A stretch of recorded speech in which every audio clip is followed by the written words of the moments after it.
नमस्कार, गौरीज ब्लॉग नाशिक या माझ्या युट्यूब चॅनलमध्ये तुमच्या सगळ्यांचं खूप खूप खूप स्वागत। चला सगळ्यांना शुभ सकाळ। आणि आजचा जो व्हिडिओ मी तुमच्याबरोबर घेणार आहे ती म्हणजे रोजच्या सारखी रेसिपी नाहीये बरं का। तर आज जो व्हिडिओ मी तुमच्याबरोबर घेणार आहे तो अतिशय उपयुक्त आहे, महत्त्वपूर्ण आहे।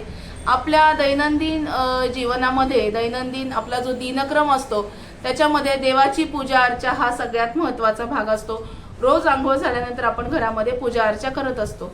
तर ही पूजा करताना आपल्याला जे अष्टगंध लागतं हे अष्टगंध घरी कसं बनवायचं हा व्हिडिओ आज तुमच्याबरोबर शेअर करणार आहे। अगदी मार्केटमध्ये मिळतं तसंच, पण मार्केटमध्ये काही वेळेस भेसळ असू शकते, मी असं म्हणत नाही, पण काही ठिकाणी भेसळ असते। भेसळ म्हणजे काय तर आपण काही अष्टगंध जे मार्केटमधून आणतो तेच आपण देवाच्या फोटोंना किंवा देवाच्या मूर्तींना आपण लावलं तर त्याचे डाग पडतात। तर डाग न पडणारं अष्टगंध घरीच कसं तयार करायचं हा व्हिडिओ आज तुमच्याबरोबर शेअर करणार आहे। आता अष्टगंध म्हणजे काय तर अष्टगंध म्हणजे 8 वनस्पती, सुगंधी वनस्पतींच्या काही भागापासून, काही वनस्पतींपासून बनवलं जाणारं मिश्रण म्हणजे अष्टगंध असतं। तर ह्या वनस्पती कोणत्या कोणत्या ते पण तुम्हाला आज सांगणार आहे। आणि ह्या कुठे मिळतात तर पूजा साहित्य ज्या दुकानामध्ये मिळतं किंवा उदबत्त्या, अगरबत्त्या, धूप असं जे काही सुगंधालय जिथे असतं त्या दुकानामध्ये हे सगळं साहित्य मिळतं। आणि त्यातलं काही बरंचसं साहित्य आपल्या घरामध्ये सुद्धा असतं। असं अष्टगंधाचा आपण कपाळावर टिळा जरी लावला, पुरुष मंडळी बघा अष्टगंधाचा टिळा कपाळावर लावतात, त्यांनी थंडावा मिळतो, कारण अष्टगंध हे थंड असतं आणि त्यांनी मेंदूला पण आपल्या शांतता मिळते, तणाव कमी होतो, त्याचा जो सुगंध असतो त्यानेच खूप असं फ्रेश वाटतं। तर असं रोजच्या पूजा अर्चामध्ये लागणारं अष्टगंध कसं बनवायचं घरच्या घरी, आणि घरच्या घरी बनवलेलं अष्टगंध आपण रोज देवाला लावणं याच्यासारखं सुख समाधान दुसरं नाही असं मला वाटतं। तर अष्टगंध घरच्या घरी अगदी शुद्ध कसं बनवायचं ते तुमच्याबरोबर आज हा व्हिडिओ शेअर करते। व्हिडिओ स्किप न करता पूर्ण बघा।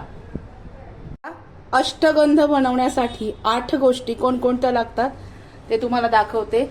हे बघा, ही कचूर पावडर, हे आगर आहे, जटामासी, केशर, ही आहे चंदन पावडर, हे आहे आपलं डाग न पडणारं हळदीचं कुंकू, नंतर हे आहे गोरोचन आहे, हे बघा हे असं असतं गोरोचन, आणि कापूर एवढे, आणि केशर लागणार आहे। 1 2 3 4 5 6 7 आणि 8 ह्या 8 वस्तूंपासून अष्टगंध बनतं। ह्याच्यामध्ये परत एकदा ऐका, जटामासी, आगर, चंदन पावडर, हळदीचं कुंकू, गोरोचन, कापूर, कचूर पावडर आणि केशर, एवढं सगळ्यांचा अष्टगंध तयार होतं। आता ह्या ज्या सगळ्या वस्तू आहेत ह्या आपण खलबत्त्यामध्ये कुटू शकत नाही एवढ्या, कारण त्याची वस्त्रगाळ पावडर तर होणार नाही। तर आपण ह्या सगळ्या ज्या वस्तू आहेत ह्या समप्रमाणामध्ये घेतलेल्या आहेत आणि आता हे सगळं आपल्याला मिक्सरमध्ये फिरवून घ्यायचंय। हे अष्टगंधाचे जे काही हे पदार्थ आहेत, ह्या ज्या काही वस्तू आहेत ह्या मिक्सरमध्ये फिरवल्यानंतर मिक्सर साबणाने स्वच्छ गरम पाण्याने मिक्सरचं भांडं धुवून घ्या, कारण या कापराचा वास वगैरे समजा आपण काही नंतर त्याच्यामध्ये स्वयंपाकाशी संबंधित फिरवत असतो। तर हे सगळं मिक्सरमधनं फिरवून घेतल्यानंतर ह्या ज्या सगळ्या वस्तू आहेत ह्या मिक्सरमधून फिरवून घेतल्यानंतर मिक्सरचं भांडं स्वच्छ विमच्या साबणाने धुवून घ्या। ही टीप मात्र तुम्ही याच्यात लक्षात ठेवा। हे बघा, हे मिक्सरचं भांडं मी आणलेलं आहे, याच्यामध्ये पहिल्यांदा आपण टाकूया सगळी चंदन पावडर। जेवढं तुम्ही साहित्य घाल, आता हे सगळं मी काही साहित्य 20 रुपये 30 रुपये अशा प्रमाणे आणलेलं आहे, जेवढं तुम्ही एक साहित्य घ्याल तेवढं सगळं हे समप्रमाणामध्ये घ्यायचं। याच्यामध्ये टाकायचं थोडंसं कुंकू, याच्यामध्ये थोडंसं हळदीचं कुंकू टाकायचं, हळदीचं कुंकू, नंतर गोरोचन, कापूर, हे केशर,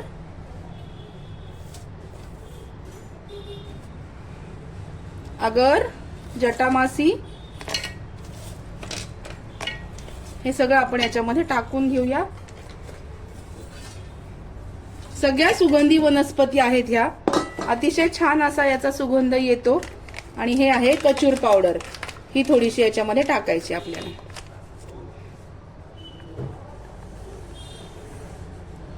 ही थोडी जास्त आहे म्हणून मी थोडीशी कमी वापरली.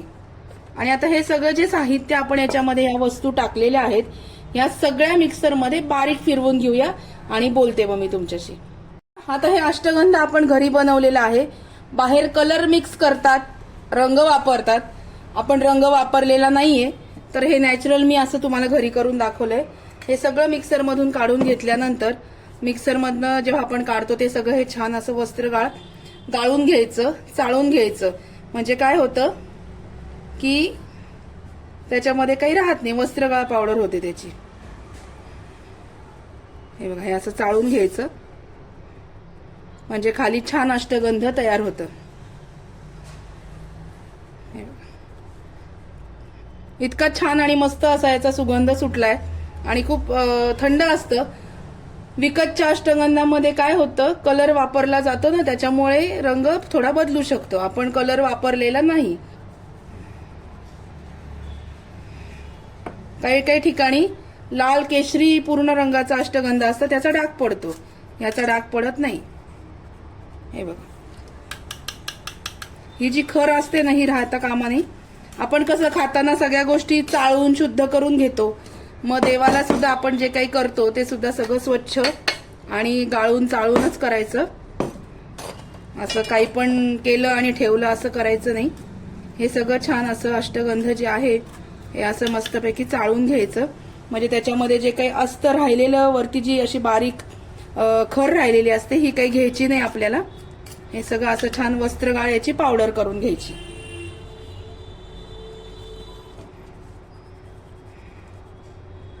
हे छान अष्टगंध मी असं इथे हे करून घेतलं, गाळून घेतलेलं आहे. आता हे आपण डबीत भरून ठेवूया.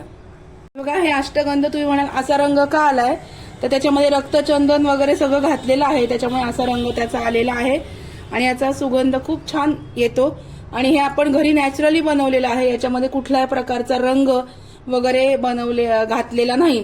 तर प्लीज निगेटिव्ह कमेंट करू नका की असा अष्टगंध असतं का, असा रंग का आला. तर प्लीज अशा निगेटिव्ह कमेंट काही करू नका. हे अष्टगंध नॅचरल पद्धतीने कसं बनवायचं ते तुम्हाला दाखवलेलं आहे मी. कसा वाटला आजचा व्हिडिओ मला नक्की कळवा.